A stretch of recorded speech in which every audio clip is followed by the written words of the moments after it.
when you hold back on sending that email, when you delay the approval because you're just sitting in like this decision fatigue or just like a little bit maybe of a panic or freak out mode, you're not only affecting your own product, but now this factory is going to have to rework their entire timeline, not just Or for they're you. just gonna skip you. Do you have a brilliant product idea but don't know where to start to get it made? Or are you looking to level up your product but afraid to take it overseas? If so, you're in the right place. Hi, I'm Jackie. And I'm Erin, and we are The Sourcing Gals. your trusted guides to everything you need to know about sourcing, manufacturing, and scaling your product overseas. Whether you are just starting out or you've been making your own product for a while, we're here to help women source products overseas without the overwhelm. In each episode, we'll share insider tips, actionable strategies, and inspiring stories to help you source more effectively, save time, and boost your profits. Duh! We know how hard it can be to juggle the ins and outs of product development, but don't worry, we've got your back.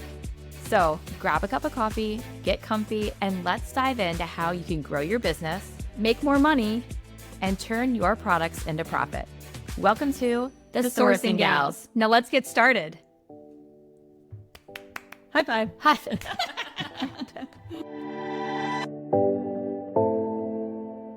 Tell me this. What if your sourcing agent lived in your browser? Meet Axio. This is Alibaba's AI-powered sourcing engine that understands what you need. It matches you with pre-vetted suppliers.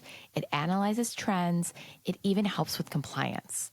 If you want to test for a special certification or custom specs, Axio handles that. With the new Axio agent, it automates requests for quotes and follow-ups as well. Even us, the Sourcing Gals, we have used it to cut sourcing time from weeks to minutes. And with our code, the Sourcing Gals, your first month is just $1. Then $19.99 per month after that. If you're launching or scaling a product business, this tool changes the game. Try Axio with our code today. Welcome to another episode of The Sourcing Gals. We are so excited to talk about our topic today because it is wildly important. It's really the true cost of indecision. And we like to say the most expensive thing that you can do as a product-based founder is nothing. Right. Everyone thinks the most expensive mistakes are in pricing or your factory selection, but they're not. They're in doing nothing. Your indecision is one of the biggest cash leaks that you can have in your business. And I'm so excited to dig into that today and explain all the ways that we've personally experienced this, that we are one-on-one experiencing it with founders and trying to debunk this. Right. And the short-term and long-term implications of just kind of sitting around and not making that next choice. I mean, I understand where it's coming from, right? We know that launching a product-based business is scary. It's very overwhelming. There are so many components to just launching a business. In general, yeah. In general, but then layer on the fact that you have a product you are trying to include in that business that has to be made somewhere by someone. Right. So you're starting out, you're thinking about all these layers. You're thinking about your factory, your website, your costing, your packaging. You're thinking about all of that at once, and you end up over-researching every single facet. And how long do you think people stay in that mode? Oh, I mean, we've met founders that have been in it for years, literally years. And I'll give a quick personal example. When I went to go launch one of my businesses, I bought the URL and I launched a Shopify store like in the first weekend. And I paid $39 a month for like a year and didn't do anything with it because I was just paralyzed in like next steps. And for me, paralyzation, is that a word? I don't know, but I know what you mean. For me, that indecision was I was going for a patent. So I really just shouldn't have opened the Shopify store at all. But I was back and forth and back and forth and back and forth on like what order to do things in that I ended up paying, 40 times 12. Yeah. Whatever that is. Yeah. And what's so funny is I think for good or for bad, I'm a little bit on the opposite side of the coin because I am a quick start. I am a risk taker. I actually do the opposite. I don't analyze nearly enough of the data. And I'm like, we'll figure it out. And so I end up pressing go pretty quickly, which can also have its negatives for sure. A lot of times my saying is like, we'll cross that bridge when we get there. Like, we'll figure it out when we need to figure it out, which again, I do think propels a lot of my ideas and businesses forward quicker. But then you learn quicker and you pivot quicker. If You fail quicker. if you do all the things quicker. But if you're choosing the slower route, your pivot timing and ability often is also slow, which just is a slow leap. Yeah. And we've actually talked about that, how time is money, right? Your time has a significant cost to it.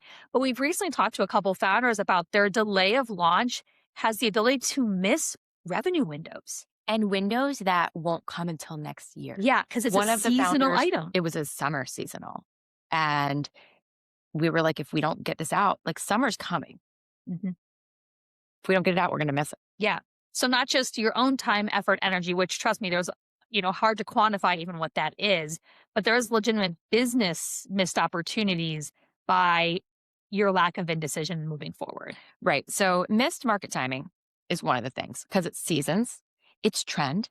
What if your product is like really hanging on a trend and that trend goes away? Oh, yeah. You're going to need a backup product anyway. But all that to say that, let's say you're in the business of charm necklaces. I was just talking to my cousin about this Yes. weeks ago. You're in the business of charm necklaces. Well, charm necklaces aren't going to be like the hot trend forever. So if you're going to do it. But then like you got to have something else.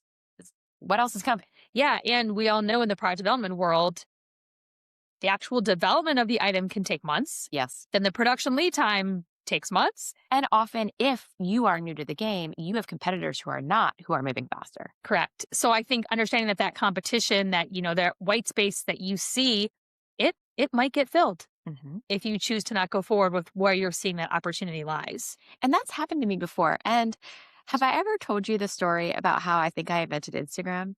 No. Oh, this is going to be good, listeners. So I was sitting in my kitchen, my old house, the Victorian. It was like a 150-year-old Victorian. We were constantly fixing it up. And I decided that I was going to scrape all of the white paint from the baseboard with a heat gun. Oh. So I'm in the middle of doing this and everyone's like chit-chatting on Facebook, and this is before pictures were on Facebook. Also, you just talked about what you were doing. Like, yes. I am having the most magnificent Saturday with my angel children or something like that.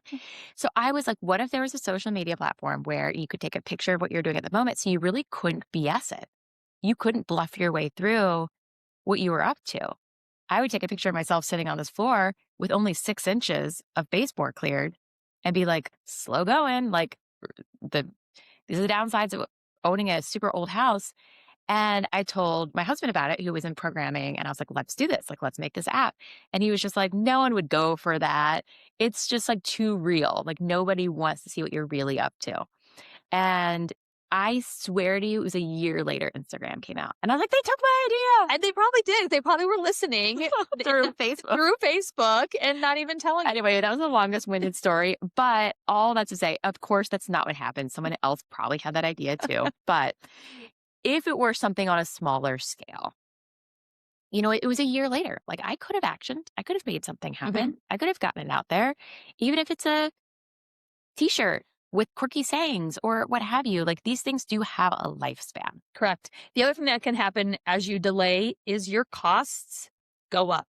Yeah, they're always going up. This fun thing called inflation. We talked about that last week. Yeah. I just listened to that episode this morning.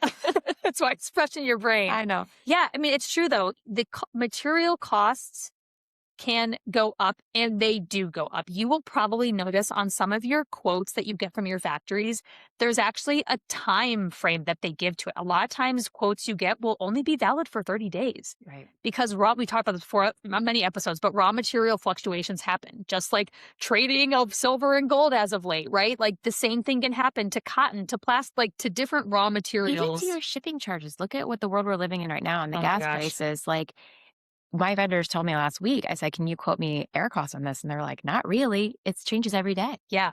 And that actually reminds me of my own production we were doing for my last company I worked for. We had purchase orders in hand, production going. This was not an indecision situation, but COVID hit and my container rate, I remember I had to sign off on it because my $3,500 container rate legitimately was $25,000. It cost more. 10 It was times. more than my cost of goods. It was insanity. And I had to physically sign basically in blood that, like, yes, I'm paying for this. Yes, we're going to be good for it. But I mean, and again, that wasn't indecision, but that is how fast things can change without your own decision making slowing the process down. Right. We just had that discussion last week. That jacket vendor out of Pakistan. Oh, The jacket was $25 and the shipping was going to be $48 for air because of the war. because really. of war. Because of war.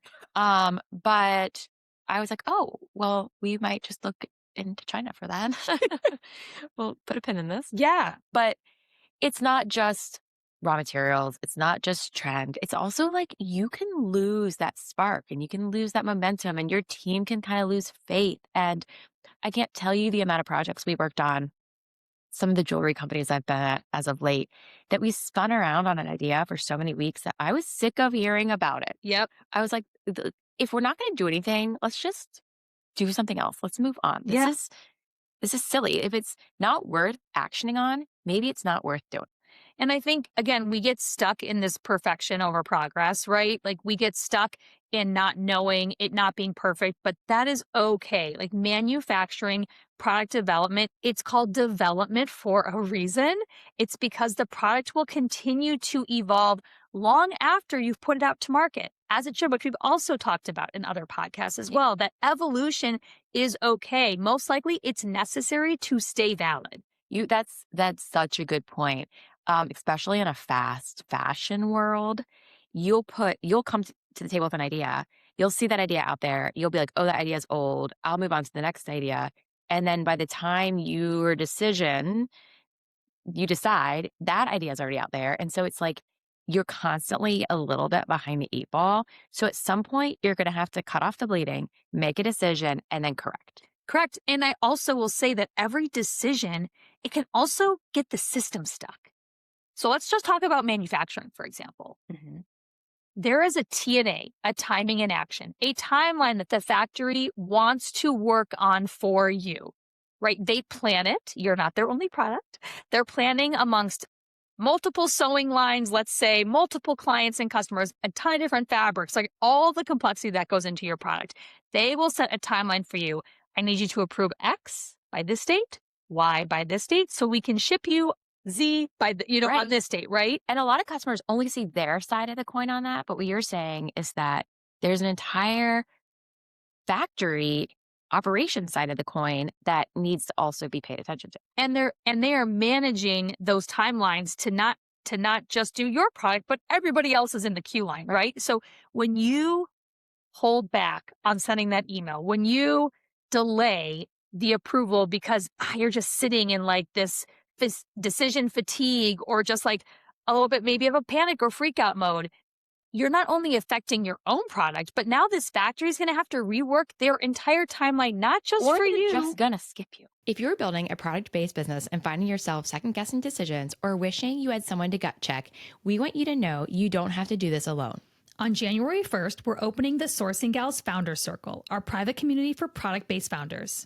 Inside, you'll get monthly Q&A calls with us, access to our templates, scripts, and tools, and most importantly, a community of founders building right alongside you. It's only $27 a month, or for a limited time, $247 for the year. That's 3 months free.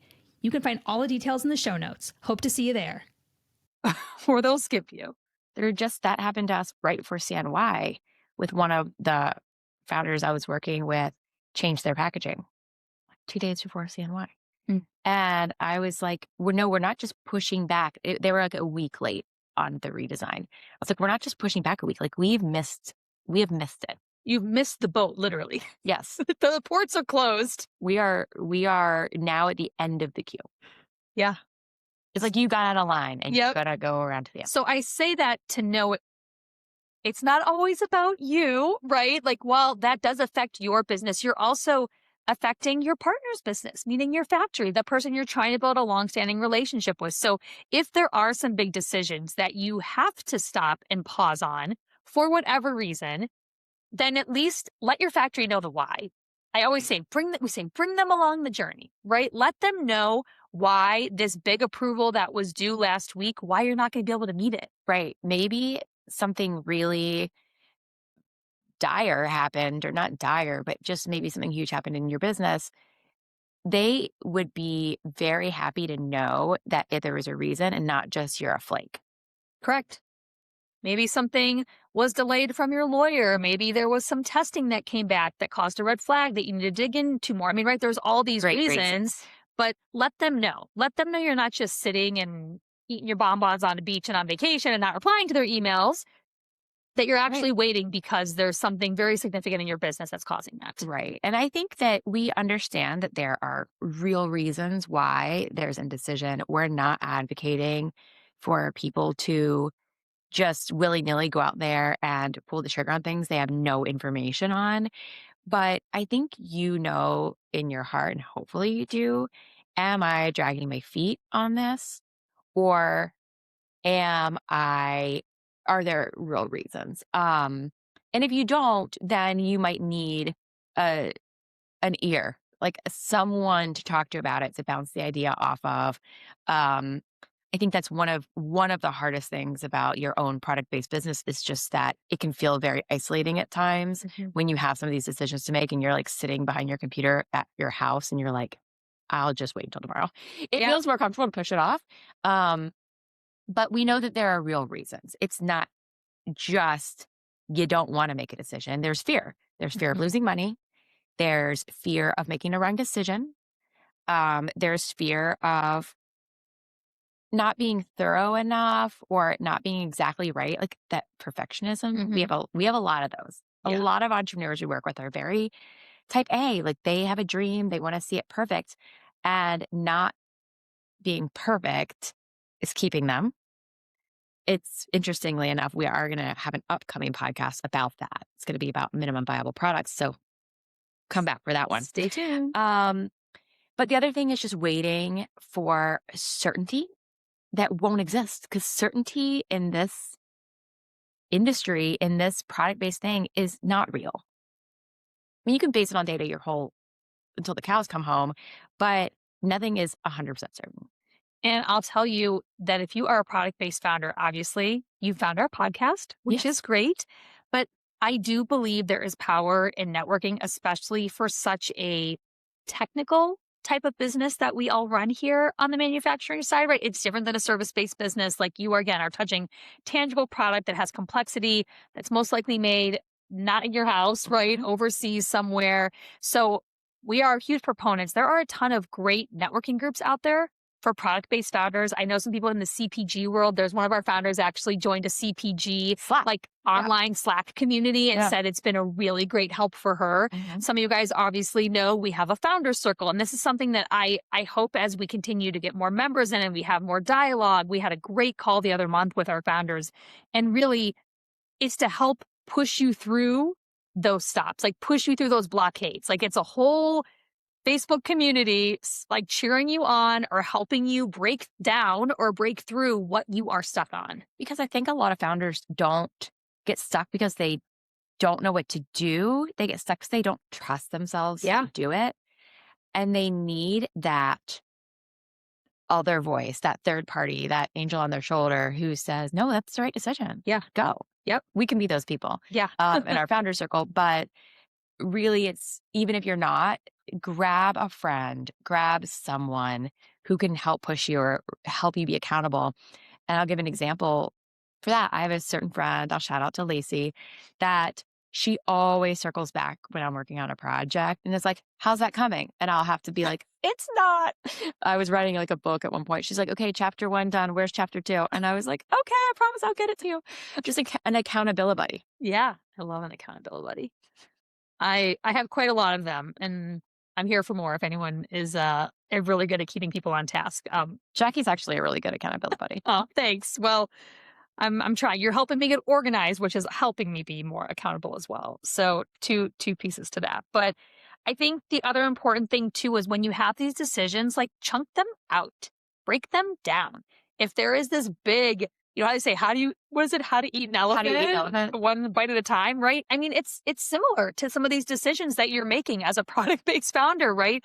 If you can take that big nut and then think, okay, I'm going to break this down into 10 micro actions. Okay, maybe that gives you a little bit more momentum, more traction to end up where you need to be. I agree with that because I think a lot of times we put things on our to-do list that are the bigger thing and they're made up of 10 smaller things. Mm-hmm. And my favorite thing to do is to check things off my to-do list. I will rewrite something that I did that wasn't there and I'm like, I'll rewrite it and then I'll cross it out.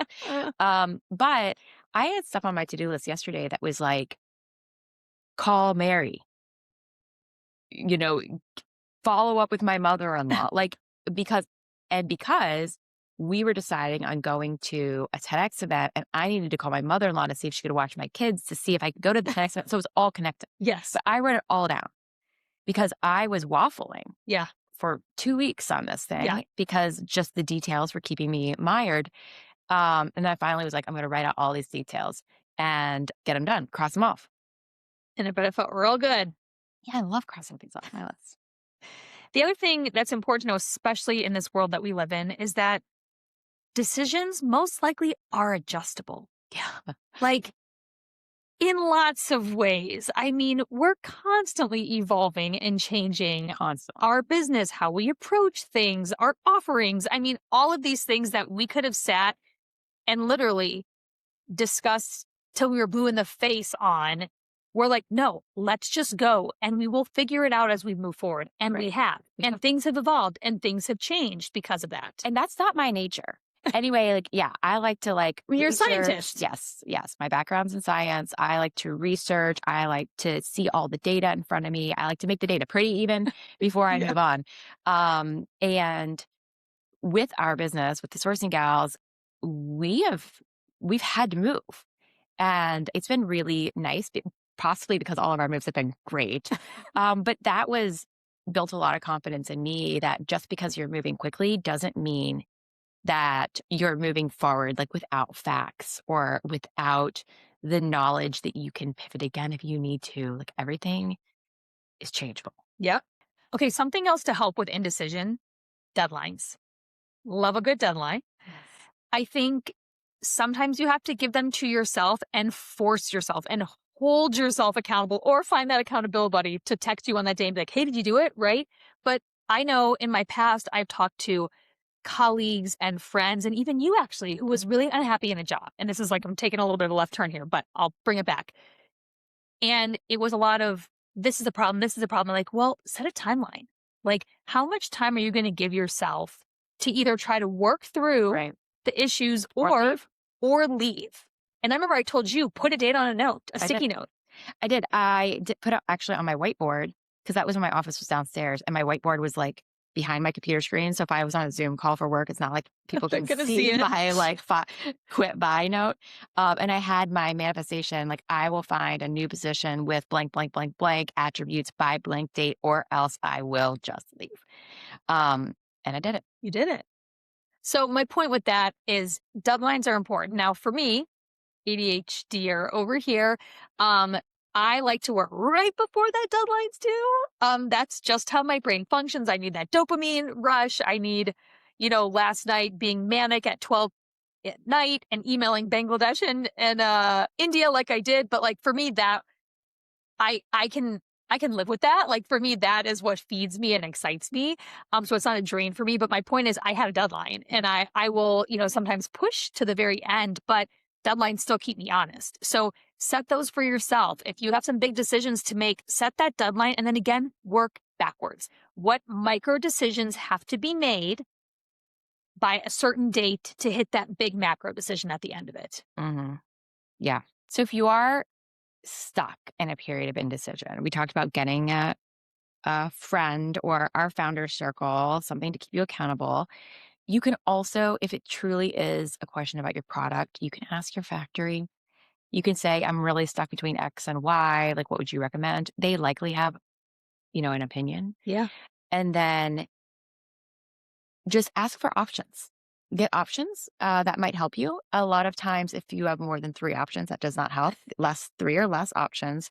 And then just choose from one of the options. You have to. Mm-hmm. You have to move forward. And again, we mentioned this in the beginning, but have to move forward seems very like dire and alarmist, but it's costing you. It's costing you not having your product out there. It's costing you raw materials rising, your vendor getting frustrated with you and putting your costs higher because you're being a pain in the ass. It's costing you. So make a decision, go with it. If it doesn't work out, you can pivot. And at the end of the day, there is someone out there who needs your product desperately. Yeah. Desperately. And some of the founders we're working with, I mean, I feel it. Like they are making products that are truly going to enhance women's livelihood, Mm-hmm. right? And so it needs to get out there. It is solving a purpose. It is filling a white space.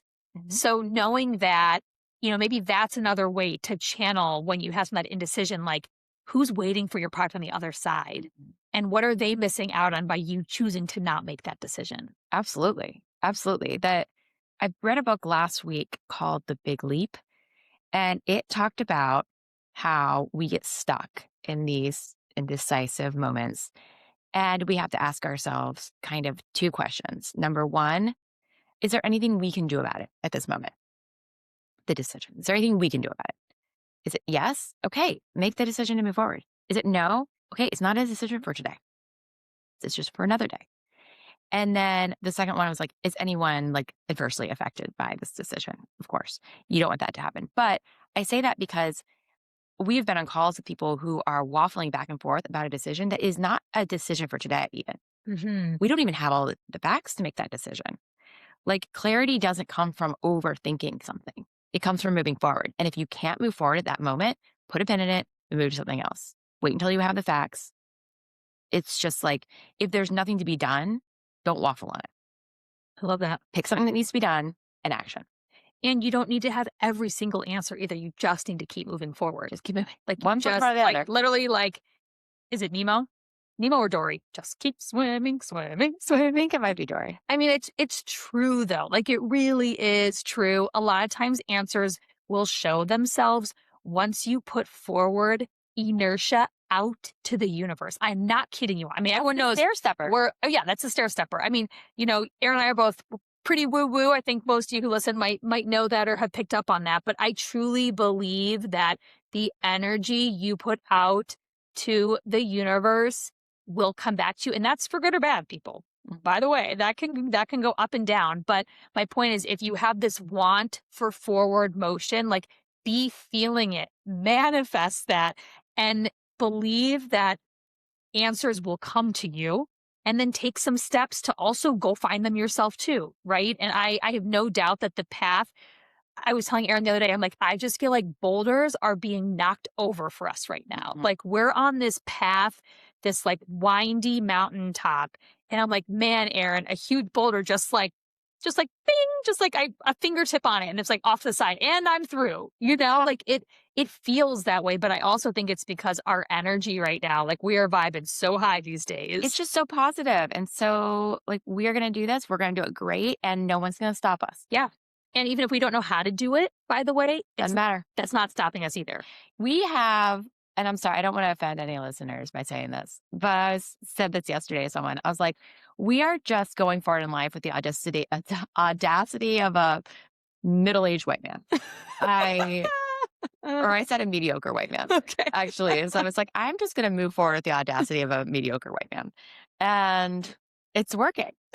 Good. I'm glad. Embody who you need to embody. And if that's who it is, I'm okay with it. Mine's a little bit more rock star status, but like, I'm happy for you. It's just because like there's people all around us. Yeah. And there's people all around you as a listener who are doing it and who 100%. have a tiny thread of the talent that you do.